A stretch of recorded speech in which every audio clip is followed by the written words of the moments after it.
picture as a department and not focused on just the shrink piece of it or just the safety piece of it.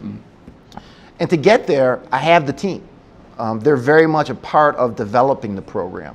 We did a survey of the entire company, and one of the questions that was asked of every associate and the entire asset protection team was, do my ideas and suggestions count? And that's the one out of 80 questions, that's the one question I really focused on, because one, 100% of our executive LP team said, yes, my ideas and suggestions count, which told me that I had laid the foundation for a really strong program. And now I have to take these men and women and give them what they need to continue to grow. So they continue to have that belief that we're there for them. So that's where taking advantage of certification programs that are in the industry right now, taking advantage of educational opportunities, whether it's online higher education, whether it's CFI training. We've even taken interview training down to the supervisor level, so to a staff level, that individual who is going to be the next regional, who maybe 10 years from now could be the next director. Those are the things that I want to continue to do for our team, and that's going to get us to the next level. It's not going to be a new program. We've invested in technology. We've invested in, exception reporting tools. We're fully on our way to being an IP integrated company. We've done those things, but it's the people behind that that makes the difference. And it's expanding their roles and the value that they add in the box. Correct. So to speak. Yeah, and that's where I really partner with senior management. I partner with the field management, the store's field management, and ensure that it's a collaboration on all fronts. They get engaged in our programs, and we get engaged in theirs. And when you look at how we measure the success of an LP executive or an LP associate, it does not have to do with an apprehension or an investigation. It is based on shortage, sales, service, people development. Those are the things we measure, because the end result is what matters. It doesn't matter if you had X number of this or X number of that. If it doesn't deliver on the sales and shortage line, if it doesn't help create the people who are going to be the future leaders of the company, if it doesn't satisfy the customer, it doesn't have relevancy in our book. And again, that's why I think if we continue down that road, we're going to be an exceptional retailer on every level, but also be one of the leaders in the industry. That's what I want to get to, be a leader in the LP industry, that people want to come work at Burlington Coat Factory because of what we do from an asset protection, loss prevention, safety point of view. There's also a risk factor. I mean, when you push a program beyond the formula, correct, and you're looking to add value and get involved in HR, get involved in operations, you're kind of opening up that gambit. So you kind of run a risk as well. I mean, there may be some folks that are very comfortable in their box, correct, so to speak, and you're asking them to get out of it. So how do you manage that? How do you identify those that are resistant? And what do you do with them? Well, I think that if you look at the most successful retailers across the world, not just here in the United States, that idea that people are not in a box, that you're cross-functional. If you look at some of the great companies like GE and Procter & Gamble, you don't look at that and say, this person can only do logistics, this person can only do development, this person can only do that. So we're looking for good business executives. And in the vetting process, the hiring process, that's what we really focus on. If you were not a LP professional, what within the retail world would you do? That's a question I ask in every interview, because I want to hear, if that person says, well, I don't want to do anything else, that to me is sort of a red flag to say this person doesn't have what I'm looking for. Right in the pre-employment process. I ask them up front, if LP didn't exist as an industry, what would you do? What would you do? And that's where you can really see the gears turning and the thought process going into human resources, operations, store management, things of that nature. And that's what we're looking for. So the risk factor of an LP executive or an LP staff supervisor going to the next level in a different division, to me, is a win. And the idea that I now have other companies calling our team and asking if they're interested in leaving Burlington, to me that's a compliment, and I have to have a comfort level that what we offer as a company and the job that we do supporting these people are going to keep them with us. But you know, I had to explain to people 4 years ago what Burlington was, how many stores we had, where we're located. I don't have to do that anymore. And I, again, take it as a compliment that I'm developing a group of people who are capable of doing more than just their core job responsibility. In just personal curiosity, what's the normal response you get when you ask them about what else would you like to do other than LP? Is there a generic response? You know, most of them, because of the nature of what we do, it's operations. You know, because we're an operationally focused group of professionals to begin with. We work very closely with our operations partners. I think the second answer to that question most frequently is human resources. And again, if you look at what we do as far as how we manage our teams, our role in what we do to support the hiring processes, background screening, things of that nature, what we do from an internal investigations and the decision making we have to make in that. I do think that loss prevention is actually should be considered a strong feeder organization for human resources, because there's so much of what we do that goes into the decision making that a human resource professional. And quite frankly, back in the 50s and 60s, that's where security came from, was the personnel side of the business. Correct. So, interesting analogy there. Yeah. So where are you taking the department now? I mean, what's the primary goal of 2014? Going back to the certification processes for our team. I really want to enhance the educational opportunities for the LP team and get them to a place where they have additional tools in their toolbox when it comes to how they approach their job. And that's one key thing. The other is to leverage the technology investments that we've made. To have IP cameras in our store has been a great tool for us. It's made big inroads in a lot of ways. Now we need to take that to the next level. We are utilizing it in some ways with our marketing teams. We are endeavoring to get our operations partners to use it with more frequency. Again, cross-functional, so that we're leveraging everyone's tools and not simply relying on one thing. And then the last is awareness. I made an investment in all of these team members and equipment. It still comes down to how you train, coach your associates and how they respond to your message. And to this point, I think we've had a strong upward swing, but I can't let that plateau. At over 500 stores, we're at 520 right now, 47 states around the country and Puerto Rico, and 30,000 employees.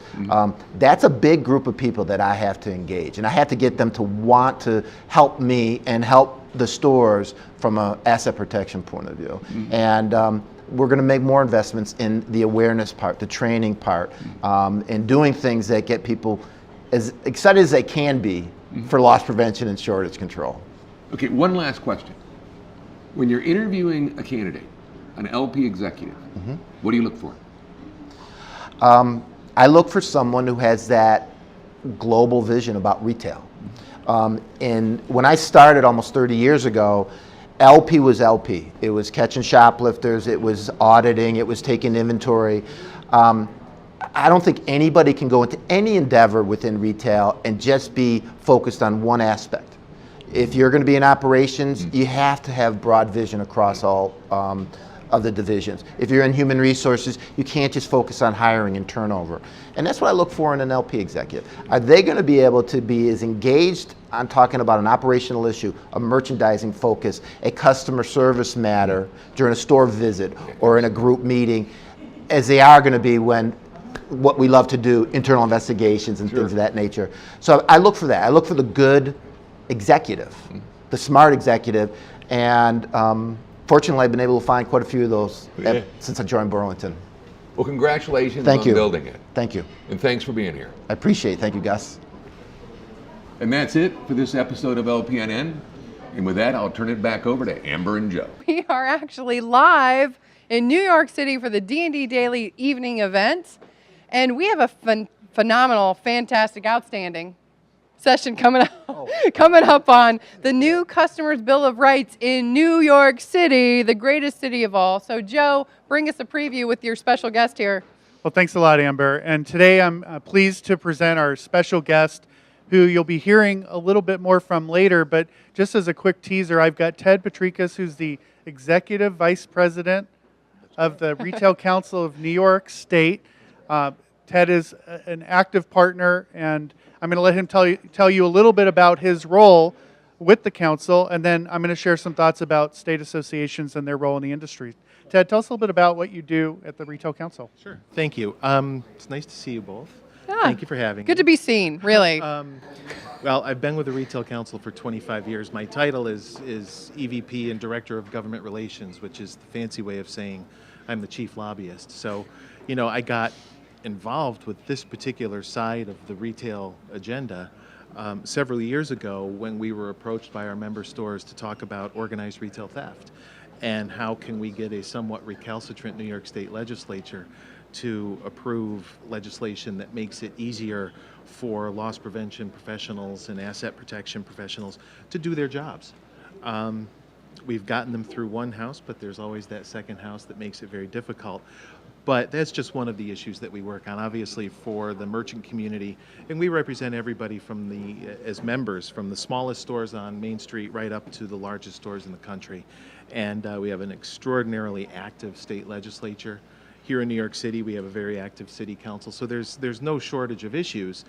This particular issue has taken on a number of different dimensions, particularly in the past couple of months. So it's very, very important to our agenda.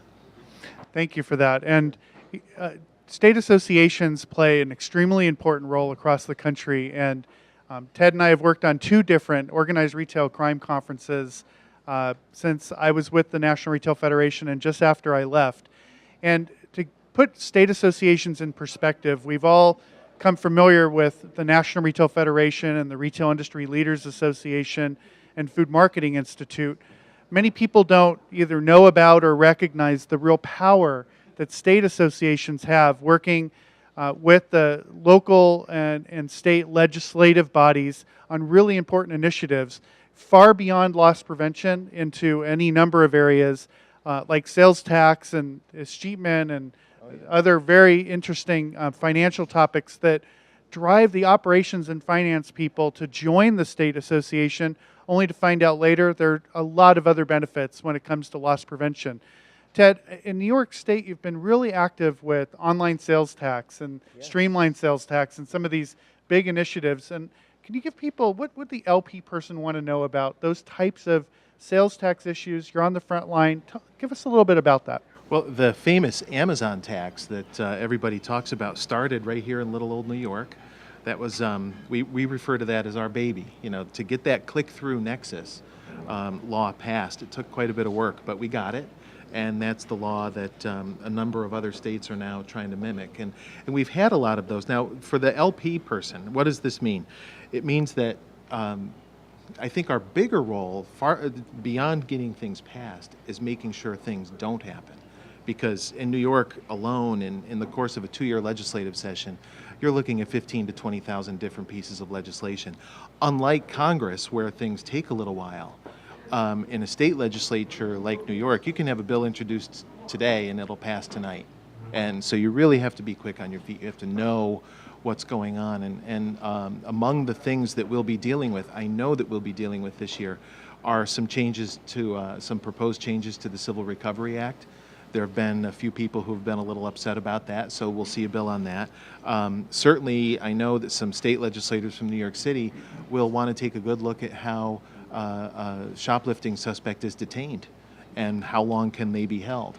All of the things that you see go into the soup that became the Customer's Bill of Rights, for example, all of those elements, there are some very activist state legislators who will want to see some legislation that says no, you can't detain someone for more than X amount of time. The Civil Recovery Act no longer applies. We need to change it a certain way. God only knows what they'll do, but I'm pretty convinced that they're going to do it. Well, I know that you've got a full agenda, and we really appreciate the good work that you've done here in New York State And also, Ted's been really, truly a leader with a number of other state councils and associations out there I'm your in biggest paving the fan. way. So thank I you just for have nothing to say because I'm awestruck at the fact I'm just standing here next to you. It's incredible. your So the your fact that he's hashtag- coming up, I'm hero. hashtag I heart Ted. this guy. I have I never just had do. a hashtag before. You've got a hashtag. Well, now that you've I'm not stepped even into on my hot Twitter. seat, I'm all about the hashtags, right? I So don't even know. look, I'll ask my kids how to get onto the Twitter. oh, well, you get onto the Twitter and you just tweet, right? Just go on the Google. The Google. And you can find the Twitter. Yeah, okay. yeah, it'll work out. So, Kids, I'll so, be right there. so you've mentioned, just real quick, Yes. because I got to chime in, right? You've mentioned a lot of things that I would say maybe the typical loss prevention person doesn't know where to go to get all these updates, right? Yes, So, yes. so we're all about providing value. I mean, right?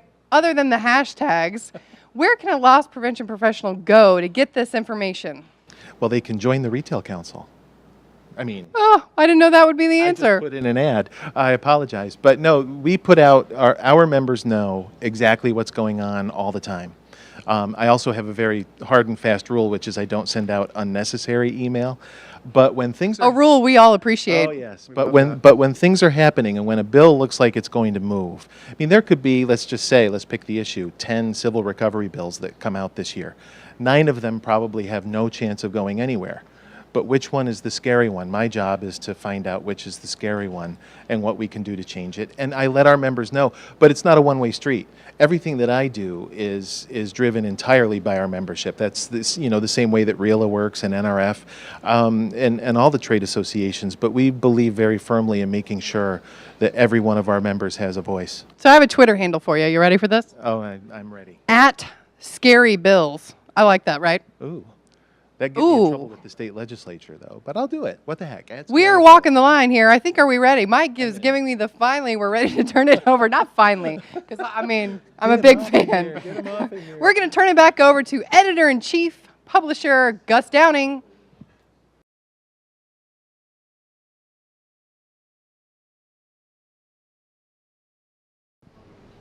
Hello, I'm Gus Downing, publisher and editor of the D&D Daily, and this is the LP News Network. And today we have with us Lamar Pierce, Associate Professor of Strategy, Olin Business School, Washington University in St. Louis. And we'll be discussing his co-author study that he participated in that was recently released this past August, The Impact of Information Technology Monitoring on Employee Theft and Productivity. Before that, I'd like to read his bio. Lamar is an associate professor of strategy at Olin Business School at Washington University in St. Louis. He teaches management in the BSBA program as well as ethics in organizations to executive MBA students at Olin and government executives at the Brookings Institution. Lamar uses both experimental and econometric methods to study how the same psychological and economic mechanisms that impact employee productivity also influence behavior detrimental to organizations. He focuses on designing firm policies that can both reduce employee misconduct and motivate productivity, a fundamental question for human resource management and organizational strategy. His work has appeared in outlets such as Management Science, Strategic Management Journal, Organization Science, Psych Science, Personality and Social Psychology Bulletin, and OPHDP, and has been featured in major newspapers and on National Public Radio. Lamar received his PhD from the Haas School of Business at the University of California, Berkeley. Prior to graduate school, he worked as an industrial engineer at Boeing. After graduating with degrees in economics and music from the University of Puget Sound, Lamar taught at Carnegie Mellon and was one of 3 Harrington Fellows at the University of Texas at Austin from 2011 to 2012. Lamar was formerly the VP of Business Services for Wellspring Worldwide, an IP software company, and has served as Chief Scientific Advisor for Civic Science, an online market research and data science company since its inception in 2007. Lamar lives in St. Louis with his wife, Vicenza, a diabetes and obesity researcher at Washington University Medical School. They split their time between North Idaho and Southern Italy. And if you've noticed, Lamar is in St. Louis remotely with us right now. And we'd like to thank you, Lamar, for being with us. There you go. Great. Thanks so much, Gus. Well, Lamar, first, let me open it up, being that this is such a scientific study. Yeah.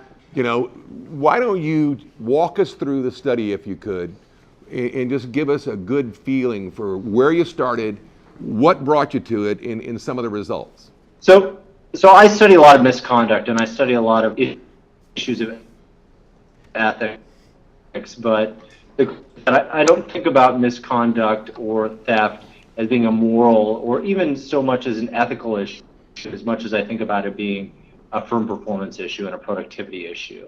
And so what this does is it changes a little bit about the way that we study misconduct, which is that rather than thinking about how do we catch people so we can make the world a better place, it's much more, I think, aligned to what all of you do, which is think about, how can we help out firm performance and outcomes by trying to essentially constrain or change bad behavior. And just as a little background on this, I mean, again, firms is this idea that people are important to organization strategy. And this happens both on the side of productivity, but also on the side of bad behavior. So what we might think is we might think that we as a firm design such as incentives or monitoring to try to improve productivity. And that's often the way that particularly economists have thought about this, which is if you provide high-powered incentives or you provide more monitoring, whether it's for salespeople or whether it's for physicians or surgeons, then maybe you get better performance. But the second side of this, and this is the side that a lot of you deal with, the idea that when you implement a lot of these policies as well, you also have to think about this idea of misconduct, which may be theft, it may be fraud, it may be other things such as sexual harassment, but the same types of policies that impact often productivity and worker performance also can lead to things like cheating by teachers or diagnosis or over-treatment in medical facilities. And so part of the way that I approach these issues is thinking about sort of what the overall impact of this is. And the key thing, and we learned this particularly in the subprime lending crisis, which is the idea that if we just think about performance or productivity, we often can have very distant. So that's the approach I tend to take. The approach I tend to take about people is that a lot of times we tend to kid ourselves into believing that there are a few bad apples out there. And in reality, most of us as people and most employees will, under certain conditions, cross ethical or legal lines. And so this is why your positions are so important, your job roles are so important, is because the right design of an organization, incentives, the right technology can have a dramatic effect in reducing these. It's not simply about hiring the right people and firing the wrong people. It's also about how do you manage those people when you have them in. Because if you think about sort of Bentham's classic with the panopticon, where someone's able to see everything that all of the prisoners are able to do, then this can actually, not as simple a solution as we think. And the reason I bring this up is that this study that I'm going to present to you next has been received in a very interesting way. So this is a study that's going to be about monitoring employees. And the initial reaction that I've gotten on National Public Radio and the New York Times about this is this backlash against surveillance. And I think a lot of this is necessitated by the NSA, all the things that are going on with government. What people want to say is, should we monitor or should we surveil employees? And what I always say is that's the wrong question. The right question is but how should we and in ways? And so that's really what this study is about. So let me dig into this in a sec here. But basically the main point here is that if we think about employee misconduct, this is not just a standalone issue where we're trying to minimize losses. That minimizing losses and reducing losses is really a critical part of an entire firm and of the firm strategy. And your role is I think even more critical in being part of the overall design of the firm. So let me talk to you about my specific study. So what I did was I was studying theft in restaurants, and I know that most of you are in the retail setting, and as I'm sure you probably know, there's a lot of theft in the retail setting, both by customers and by employees. A lot of different estimates on this. Some of the estimates I've seen on restaurants are about $500 a year. But part of the issue with restaurants as well is that you have very, very narrow margins. And so what we were looking at doing is trying to tackle this issue about what is the value of certain managerial practices, whether they be technology or certain hiring practices, in terms of both reducing theft and hopefully also improve work productivity. And in the case of restaurants, with if you have $500 a year in average losses per employees, with very, very thin margins, these losses can be tremendously costly. And so what we look at is we look at a monitoring technology that gets rolled out. And it gets rolled out in a really nice way, which is what we think of as quasi-experimental, which means it gets restaurant locations across time in a way that allows us to really think about what is the impact treatment effect of this. And so this is a product called Restaurant Guard from NCR, which goes into their integrated point of sales system. And the first thing I want to say here is that I've never taken any money from NCR, so this is really a pretty independent study, so I'm not their paid consultant or anything. But they gave me the data and said, here, do what you want with it.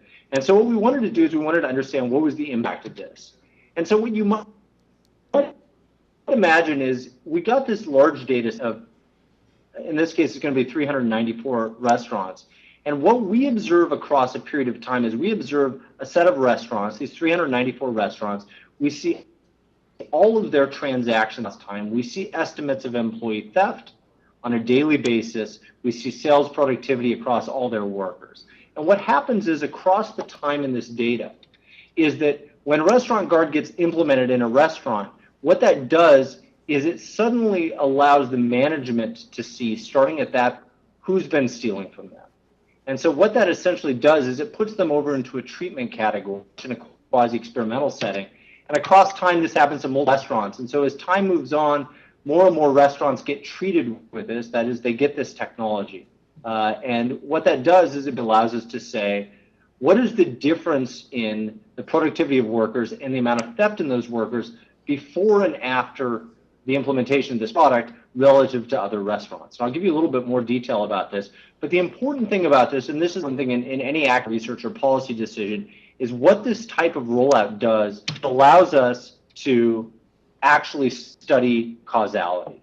Because we see a lot of correlations when we do research, which we may see that old people steal less, or maybe old people steal more, or restaurants that are located in Texas steal less, and restaurants that are located in California steal more. But we don't know what's actually causing that. And what this setup allows us to do is allows us through a before and after, and then also one restaurant versus the other, understand sort of what the true causal effect of this is.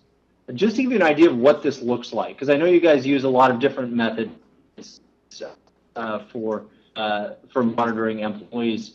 This is not one of the more complicated ones, so this is not a highly integrated surveillance system with cameras and also transaction data. And I know there are a lot of great ways in which people now. This is a very, very simple product that essentially is using joint probability to look for suspicious patterns. And so what happens is every week, what happens is basically the company sends out to these restaurants basically alerts of suspicious. So you can imagine this as being a very conservative estimate because they don't want to have false positives.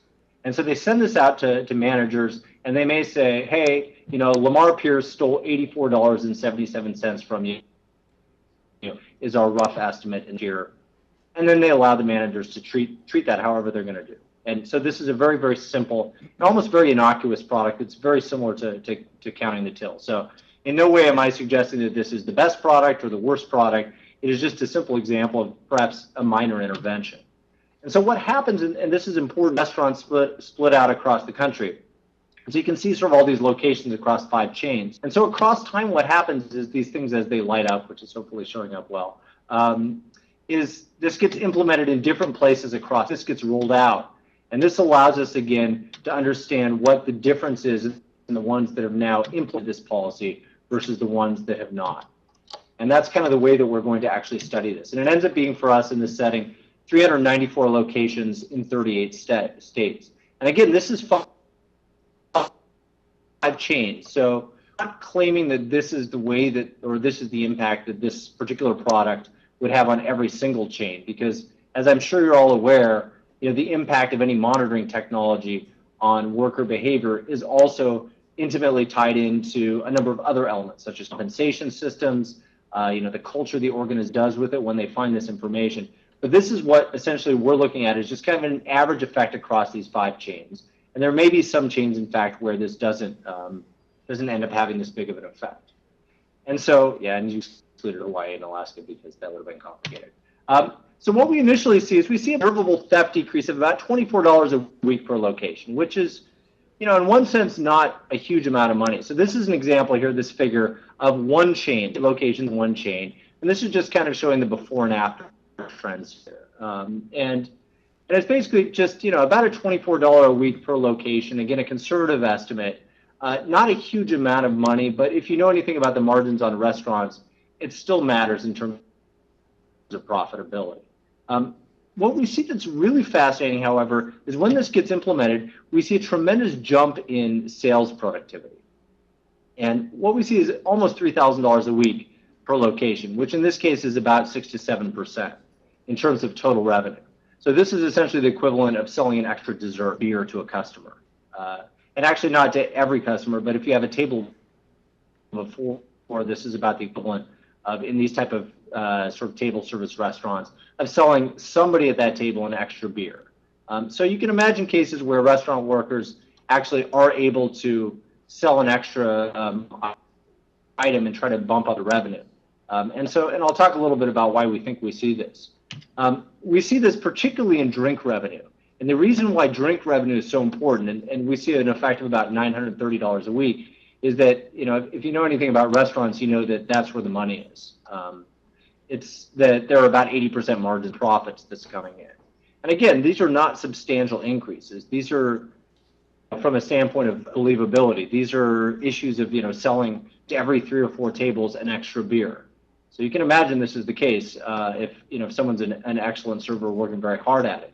But it results in a lot of money to the bottom line.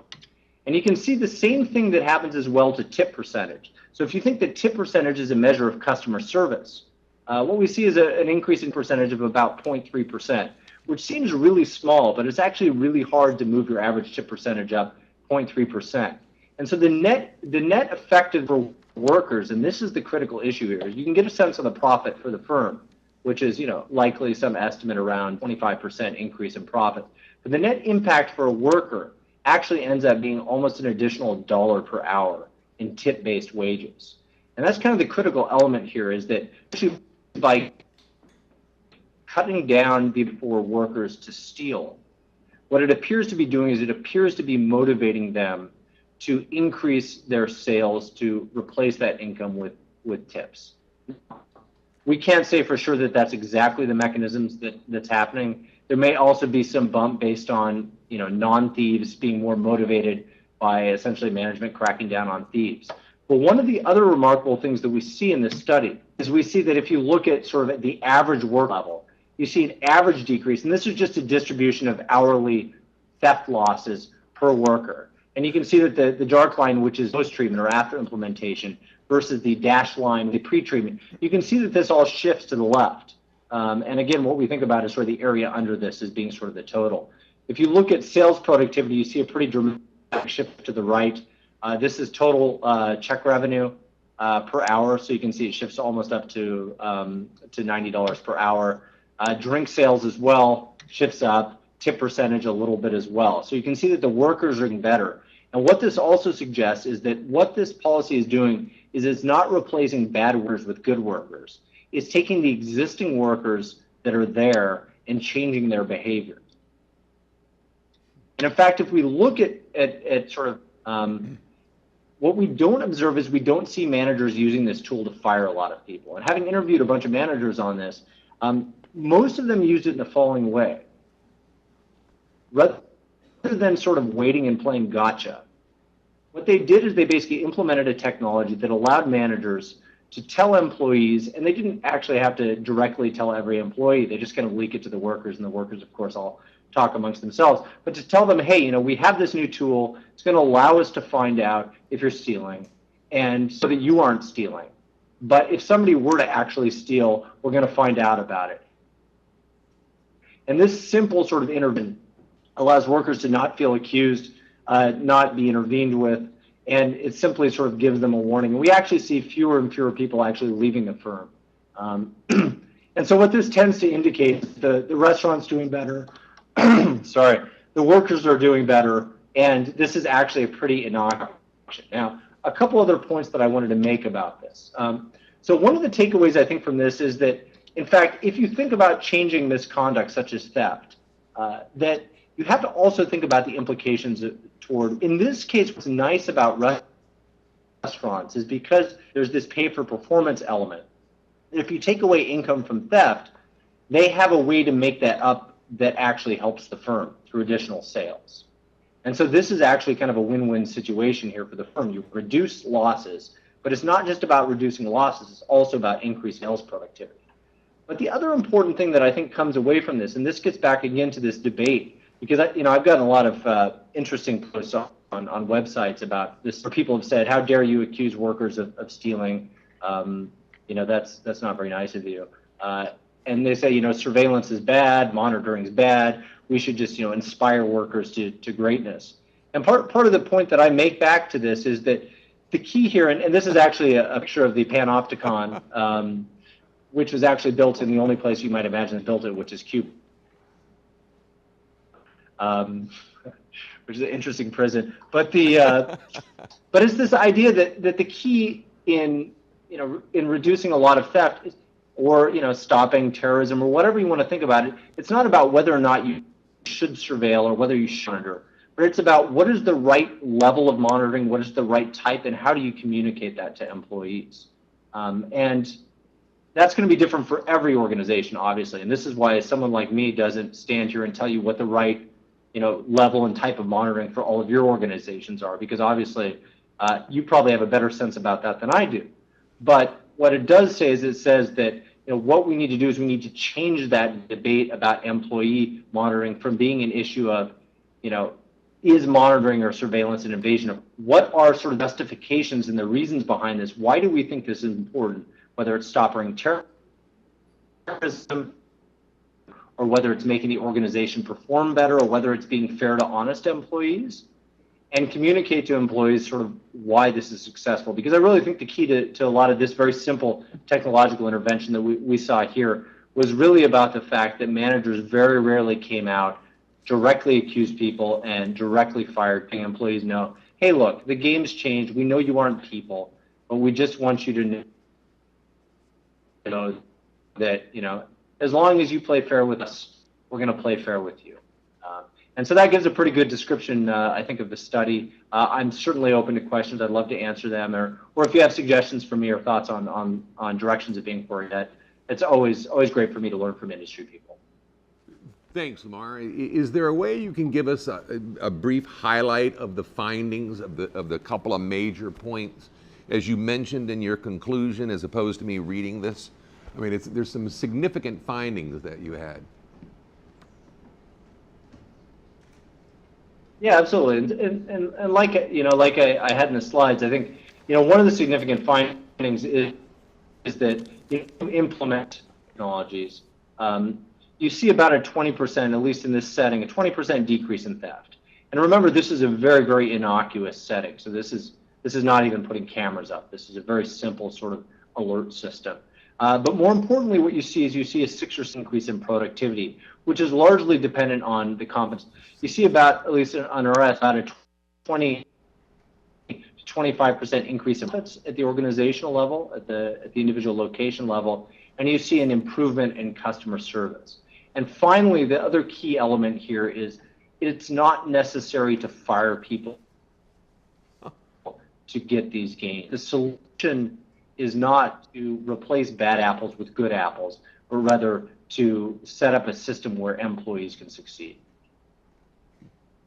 Well, one of the things that I saw was, in your final conclusion, was that it is as important to implement an IT monitoring system as it is to have a strong pre-employment screening program, that almost the two are parallel.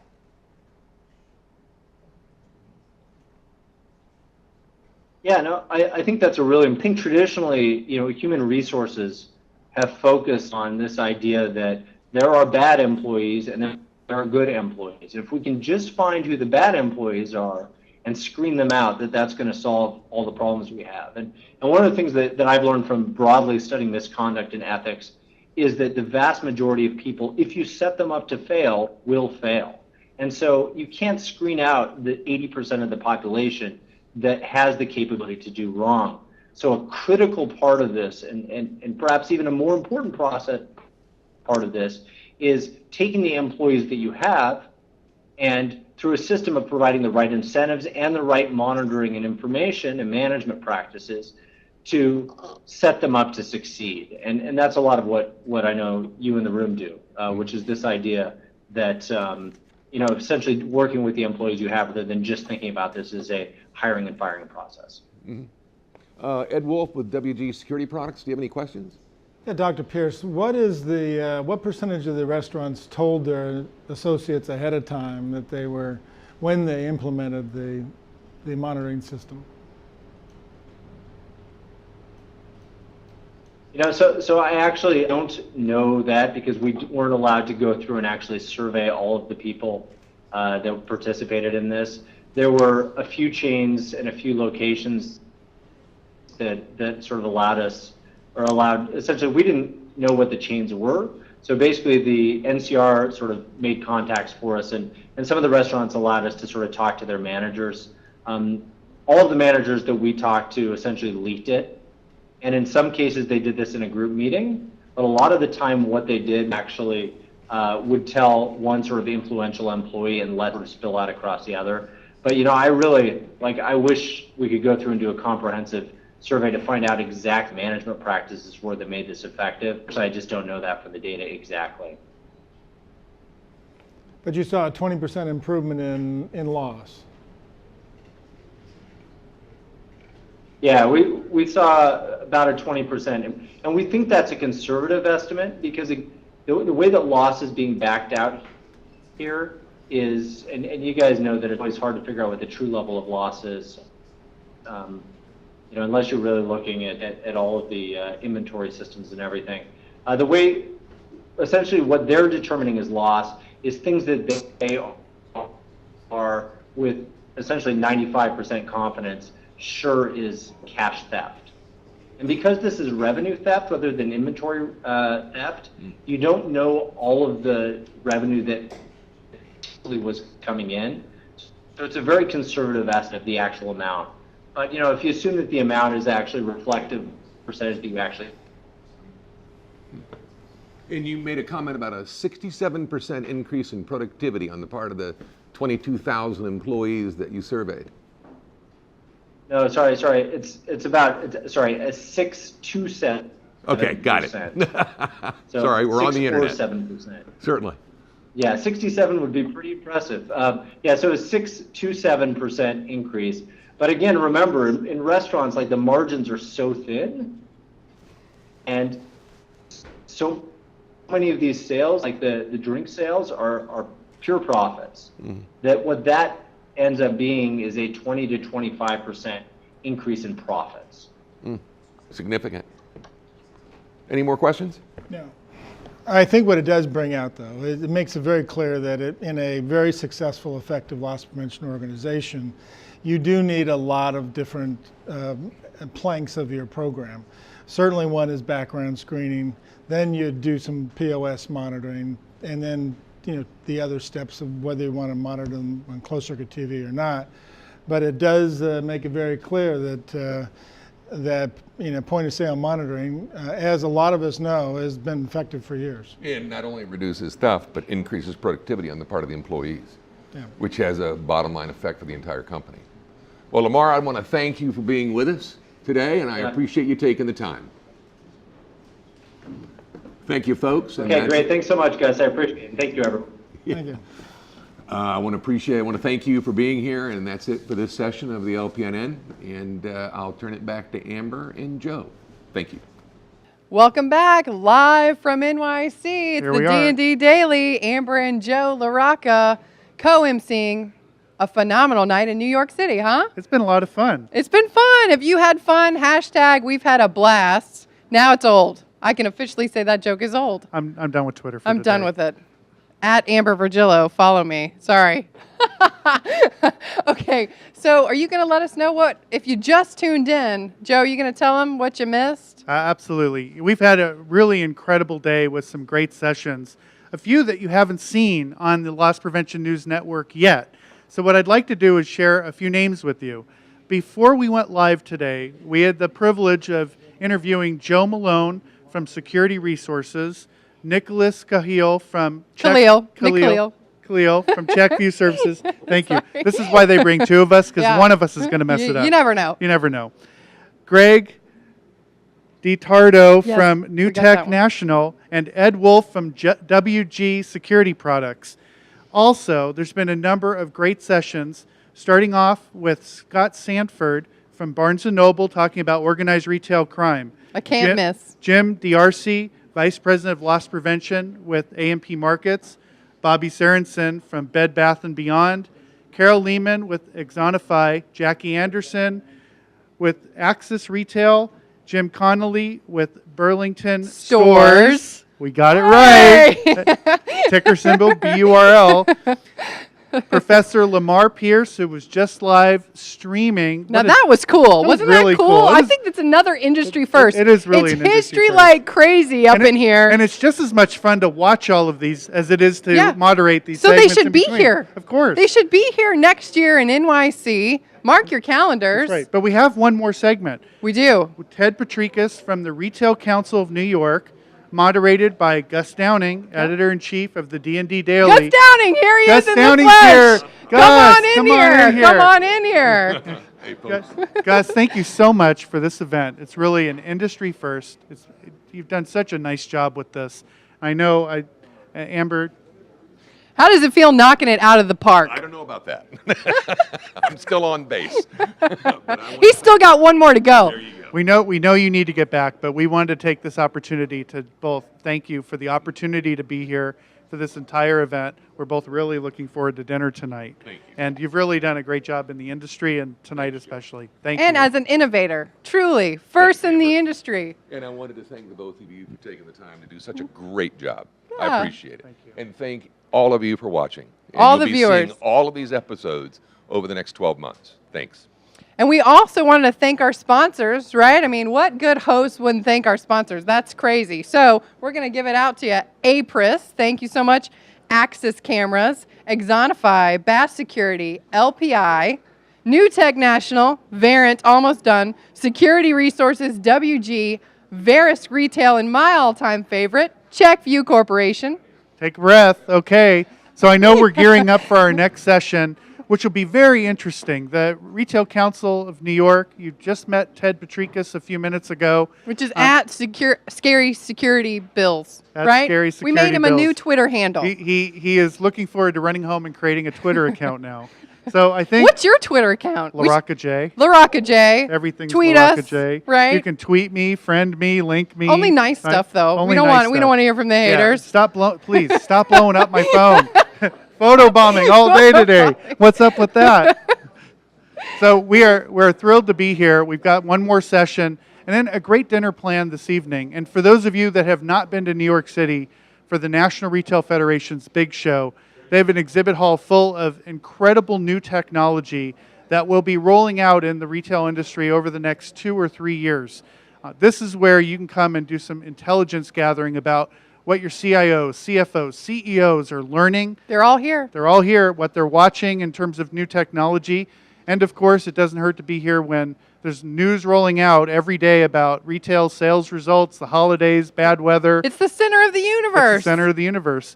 And especially tonight, following the live segments, there'll be a dinner with about 100 senior level industry professionals. Really good stuff. A great time to network in addition to sharing of the information from the sessions today. It's the Big Apple at its finest. Yeah. Do you have a favorite session from today? Oh gosh, that's a tough one. Probably the whole employee theft thing. As anyone knows, if you read my articles, right? I'm a big stir of the pot when it comes to employee theft and interviewing and all that good stuff. So I think the last guy was kind of my, although upcoming is my I Heart Ted. So I don't know. I mean, it's a toss-up. It's a toss-up, folks. Who knows? It really is a toss-up when you think about all the burning issues right now in the industry. And from breaking news on the sales and the stock market to the data breach that is the breach announced in December and the new information that's flowing in seemingly every minute right now. There's some real fundamental issues that we're talking about here with organized retail crime, external theft, employee theft. But I think most important, the theme for today how do we develop people? How do we do a better job about hiring people on our teams, motivating them, training them, giving them great information? And being in the industry for a couple of years, I learned He doesn't something. want to show his age. No. We both have makeup on, including I had him. all the gray hair cut out, so as you can tell. So I don't want to give up your makeup secrets. No, stop. Sorry. You have lipstick in your teeth. Oh, it's a lipstick in the teeth. Gets Still? it every time. Hashtag lipstick in my teeth. There it is. So And I we're think full circle. I think we're How getting are we, Mike? pretty close. He's going to give us a 1 minute. Just about one more minute. We're tap dancing. So here's what we both want to to a know. circus theme. What did you think about today? Ooh, How do did- we wait? Do we want I want to know. Joe, Because- that's at LaRocca J. Joe, and your email address is he wants to LaRocca J, know at yeah. laroccaj.com. Yeah, that's all. That's what I really want to know. And all of the sessions that are airing today are going to be taped, saved. Who uses taped anymore? I mean, you're dirting on me for the iPod. Oh, please, sorry. So They at will be LaRocca J streamed online. for the VHS recordings. Yeah. Maybe you can pick up an 8-track while you're at it. And if you're not subscribed to the D&D Daily, Yeah, it's at D and spelled out D Daily. Yeah, that's right, Mike. you isn't can it? find out not just the daily news, but also daily news, D&D D&D Daily. It's daily. It's late. You can not only find out the latest news, but you can also get the links to these segments and much, much more. I have a feeling this is an industry-breaking event. We'll It's probably do it historic. a few more times. I don't know. You feel like historic. yeah? I think Hey, why I not? might do it a couple more times. Yeah, why not? Yeah. It's fun. And Yeah, they're chatting. Is that a wrap it up? we're Okay. getting the wrap it up We're sign. fine. Mike's got the You're wrap it up missing sign. everything if you're not in Yeah. this room with us right now. Right here, A crowd full right of now. people watching. He's waving. They're all a little hungry too, but they're Yeah. all Ooh. watching. They're all waiting. We Geared have up a great for the segment last coming session. up. And take it away. Back to you, Gus Downing, editor-in-chief, grand poobah of everything. It's all yours.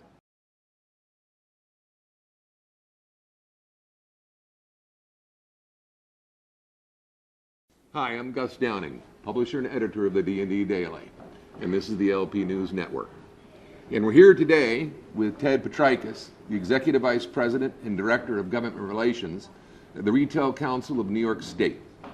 And today's session is about the new Customer Bill of Rights. And all of us have been following the recent news and events here in New York City right before the holidays. Our industry was accused of practicing racial profiling in our external theft shoplifting programs. And while we're not here today to address those accusations, we can say without a doubt that there isn't a retailer in the United States that practices racial profiling in any program. However, with the mere fact that it was brought up and gained momentum in the press, we at the Daily felt that it was warranted this session. Additionally, given the outcome of all of the meetings surrounding these events and the creation of this new Customer Bill of Rights, we wanted to bring to you an industry leader that participated in the meetings and helped create this new Customer Bill of Rights. And before we get started, I'd just like to say that as the publisher and editor of the D&D Daily, and following the events as closely as we did, it's our opinion that these incidents were fueled by the credit card fraud epidemic we're facing as a nation, and coupled with the New York Police Department's stop and frisk policy. And when you couple those two, what you have is a powder keg waiting to blow up. And that's exactly what happened. Now, let's get to the new Customer Bill of Rights. It's displayed here on the monitor and it's easily referenced on the internet, and feel free to do so. Ted, first I'd like to thank you for joining us here Thank you today. for having me, very much. And I'd like to ask you to give us a quick synopsis of what led to its creation from the Retail Council's perspective. Sure. And how it came together, which is a huge story, I'm sure. Yeah, we could spend a Yeah. lot of time on that because it unfolded quickly, but there are a lot of moving parts to it, and each one of them goes quite deep, as you suggested in your introduction. Essentially what happened was after the news broke of the specific events here in New York City, Retail Council members reached out to us. We're in Albany, we're a statewide trade association. We don't feature our work here in New York City, but from time to time we're down here. And the question became, how do we as an industry, as the retail industry as a whole, not just a segment of it, or not just a specific brand, one or two specific brands, but how do we as an industry reach back out to the civil rights community, for example, to the community at large, whether we're talking about the civil rights folks, whether we're talking about the New York City Council, the incoming mayor, because at the same time New York City had its mayoral election and its election for comptroller, which was brought to bear on this incident. The state legislature, which tends to be my bailiwick. How do we reach out to them and tell them a couple of things? Is exactly what you said. No, there is no such thing as a profiling policy. What do we have? How do we rebuild the trust? Well, what we have as an industry are the gold standard and best practices. And that's what we thought, okay, we have something to take back in this instant case to the civil rights community and say, wait a minute, let's all sit down and let's talk about the policies that we have specifically to protect all of us against profiling. And that's really where this began. So the real question is now that we have it, I mean, Yes. where do we go and how do we make it impactful and really make a difference in the industry? And how do we integrate this so that it does make a difference and not just lose its true intention long term, as so many things do once Yeah. the heat's off? Great question, and a very good way to put it. I can tell you that had you been at the meetings that we had with the civil rights community, I was listening. on the 22nd of November, and then again on the 9th, that's their biggest question. How do we make sure that this thing has some tentacles and it sticks, and how do we get it beyond those retailers who I would like to say bravely stepped up to the plate, along with our friends from RILA. Lisa LaBruno was there with us at the meetings, and to just listen to what we had to say and add some perspective. And how do you do this? Well, what the civil rights folks would like to see, and I think a lot of the retailers would like to see, is that this spreads as far as it can. And I know from my years as a lobbyist in Albany with the state legislature that there will be some state lawmakers, that there will be some city politicians, particularly in this new administration, who want to see how retailers really put this into play. Right now, I think because we took the step to reach out first, it's all voluntary. You know, there's no obligation for anybody to do anything. But do you want to take that best practice that you have? Do you want to proudly tell your customers from every constituency that when you come into this store, we won't do this, we won't do that, we won't do this, we won't do that, we want your money. That's, come in and shop. That's the welcoming, trustful atmosphere that I think the stores wanted to rebuild. And I think as people get more used to it and they see that it is not a legal document, it's not the Miranda rights, it's something that you just remind folks. You're not here because we profiled you. You're sitting in this detention room because we saw you steal something. That's why you're here. So that's what I think that ultimately is where this goes. Do you see the nation's retailers getting behind this and supporting its execution, so to speak? Well, some of the biggest brands in the country so far have. Right now, it's limited to New York State, and I dare say it's limited significantly to the properties in New York City, but that's not necessarily the case. Even up in Albany, I was doing some Christmas shopping and I saw the Bill of Rights as I walked in the vestibule of a major national retailer, and I wanted to stand by it and say, I wrote that, but I didn't. But it was good to see, you know, because you know this may be a bit of personal perspective coming into it because it's really been such a big part of my my job for the last 2 months. But do I think it should go beyond where it is now? Yeah. Are there stores that have committed to moving this beyond the 5 boroughs? Yes, there are. Will more come on board? It's up to them, you know, and they've had a lot of questions. Retail council members, I've spent a lot of time on the phone with general counsels, with loss prevention professionals from council member stores over the last couple months, telling them about it. And so much of what this is all about, you know, if you took the 8 or 9 points from that Bill of Rights, I think there are 8 bullet points. 6 of them are lifted almost verbatim from from those best practice policies from different stores. It's an amalgam from the different So it's policies. highlighting what already existed. It's highlighting what already existed, and then we put in a couple things about New York State law that exists, including the licensure and the required licensure and training of security personnel. And then there's something in the state's general business law about reasonable times for detention. That's existing law. So we made up nothing in the Consumer Bill of Rights, the Customer Bill of Rights. It's all concepts, it's all a proffer from the retail industry that's been on that table for forever. It's just like, hey, let's tell everybody that you're all welcome here. And the impact goes beyond loss prevention. I mean, by posting it in the vestibule, in effect, you're sending a message to the entire employee population of that store, of that chain. That is absolutely true, and quite honestly, I think, and I don't want to speak for them because they're quite good spokespeople on their own, but the folks from the civil rights side of the equation, you know, at that first meeting that we had with them, we talked first about just expanding the training requirements so that they were more retail focused and that they were more focused on anti-profiling. One of the civil rights leaders stood up at the end of the table and he said, this is not just a loss prevention issue. It goes across every store employee. We want to feel comfortable from the minute we walk in. And it was interesting to hear that perspective, and quite honestly, it took away what I had planned to say for the next 2 hours, and we kind of had to regroup a little bit, but it made a good point that you just made. But ultimately, in the view, I think, of the state legislature, just based on my work with them over the years, it all redounds to how the loss prevention, the asset protection professional addresses a suspect. And it doesn't matter where it happened in the store. So part of my job as a lobbyist, really, and as for the retail industry, it's been my honor to defend the retail industry for 25 years.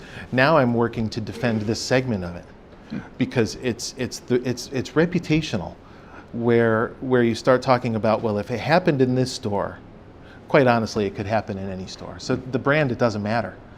The fact is that it happened. The fact is that it happened at the hands of a loss prevention person, and so now, in the minds of some state legislators and some city lawmakers, the goofy equation that they'll come up with is that all must be regulated in a much harsher way.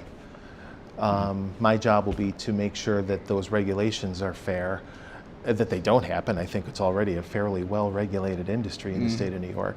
But we have some work to do, and I think the Customer's Bill of Rights is just the start. And you think there may be potentially some legislation coming down the road, even more so? We've already seen, the state legislature was not in active session from around June 20th of last year until today, being the first day of the 2014 session. In the interim, we've had a couple of bills that have percolated. One of them would more or less require loss prevention, NYPD to log in and out whenever they come in or out of a store. There's a second bill that monkeys around with the state's civil recovery statute. There's another bill that would limit the amount of time that that someone can be detained by loss prevention personnel. You know, do I see other things coming down the road? Yeah, I can imagine that you know, it's an election year in New York, so no press release goes unpunished. But I can imagine seeing a few bills that will have something to do with where a suspect is detained for questioning, because that's been a huge issue in the newspapers out here. So anything could happen in a legislative session, and in New York, it always does.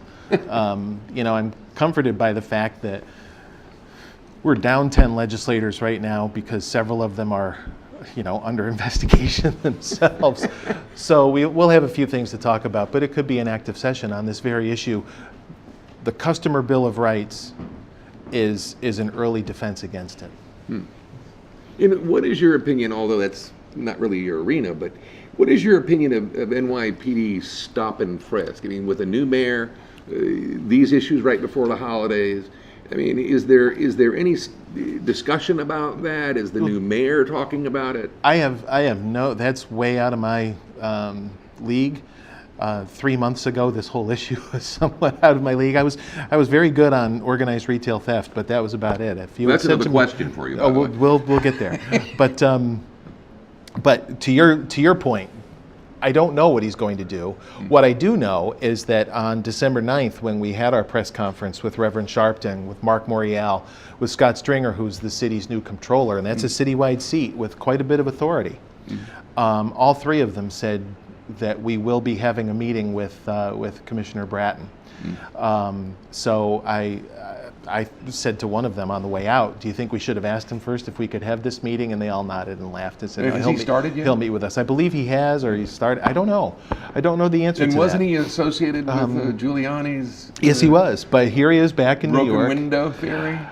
Which kind of supports the stop and frisk, so to speak. Well, I'm looking forward to meeting with him to talk about what we've been asked to address with NYPD is blanket protocol.